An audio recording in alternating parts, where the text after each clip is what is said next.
आज अमेरिका में थैंक्सगिविंग की हॉलिडे मनाई जा रही है और मैंने घर पर रखी एक लेडीज की पॉटलक दावत। मेन डिश में मैं तैयार कर रही हूँ दम कोफ्ता बिरयानी और ड्रिंक्स में बनाऊंगी अपना signature mix berry drink and pina colada. Regular तरीके से बिरयानी का मसाला तैयार किया, कोफ्तों को अलग से फ्राई करके मसाले में मिक्स कर लिया। ब्लेंडर में डाला 1 can pineapple chunks, 1 can coconut cream, 1 can condense milk और लेमन जूस। सारे इंग्रेडिएंट्स को ब्लेंड करके तैयार किया जबरदस्त सा पीना कोलाडा। यहाँ ब्लेंडर में डाल रही हूँ 1 पैक फ्रोजन मिक्स बेरीज का, आइस, काला नमक, sugar, sparkling lemonade, still lemonade और ब्लेंडर को ऑन कर दिया। कप्स के ऊपर लेमन लगाया, dipping it in tahini and spicy mix berry drink तैयार है। और अब करते हैं फोकस थोड़ा सा मेरी इस हसीन सी ज्वेलरी के ऊपर। ये खूबसूरत सा सेट मैंने ऑर्डर किया है माहा जमील एक्सेसरी से, जो यूएस में बेस्ड हैं। इनके पास हर ओकेजन के हिसाब से हाई क्वालिटी की ज्वेलरी अवेलेबल है। इनके कलेक्शन को जरूर चेक करिएगा।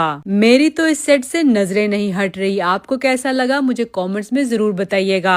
बिरयानी के कोरमे में मैंने अलग से फ्राई करके आलू डाले, हरी मिर्चें डाली और दिया कोयले का दम। मुझे कोफ्ता बिरयानी की इतनी ज्यादा मालूमात तो नहीं है, लेकिन आई थिंक ये लखनऊ की डिश है। आज मैं इस रेसिपी को फर्स्ट टाइम ट्राई कर रही हूँ। मैं एक अलग से वीडियो बनाऊंगी जिसमें इसकी फुल डिटेल रेसिपी आपके साथ शेयर करूंगी। उफ, दम लग के ये शक्ल से इतनी हसीन लग रही है और इसके aromas I don't think I can even describe them to you. सबसे बेस्ट पॉटलक की दावत रहती है जहां आप सबके लाए हुए खानों को एंजॉय करते हो। ये चाट और दही बड़े मेरी दोस्त गोहर लेके आई थी, चिकन के कटलेट्स इकरा लेके आई थी एंड बीफ के स्लाइडर्स मारिया लेके आई थी। मैं सबकी डिशेस को अपनी स्टोरीज में जरूर शेयर करूंगी। और मेरी आज की दावत को एक्सक्विजिट और क्लासी टच दिया है आर्टिस्टिक होमवेयर ने। आर्टिस्टिक होमवेयर से ली है मैंने आज की सर्विंग और buffet dishes and I am literally blown away. एक एक गेस्ट ने आज डिशेस और सेटअप की तारीफ की। आर्टिस्टिक होमवेयर ऑफर करते हैं original high quality and elite style की डिशेस। अगर आप अपनी आने वाली दावत को खूबसूरत बनाना चाहते हैं और ये भी चाहते हैं कि जो डिशेस आप लें वो आपको लॉन्ग टर्म लास्ट करें, तो आर्टिस्टिक होमवेयर के पूरे कलेक्शन को जरूर चेक करिएगा। ये कनाडा में बेस्ड है और इनका कनाडा में एक स्टोर भी है। अगर आप कनाडा में रहते हैं तो आप इनके स्टोर को इन पर्सन भी विजिट कर सकते हैं एंड ऑफ कोर्स आप इनकी सारी डिशेस ऑनलाइन भी खरीद सकते हैं। दे ऑफर वर्ल्ड वाइड शिपिंग। और जी, आज की थैंक्सगिविंग के दावत पे हमने टिपिकल थैंक्सगिविंग के खाने नहीं रखे because we were actually celebrating Friendsgiving. आपको मेरी आज की ये थीम और सेटअप कैसा लगा मुझे कॉमेंट्स में जरूर बताइएगा। Happy holidays to you all. मिलते हैं मेरी नेक्स्ट वीडियो में।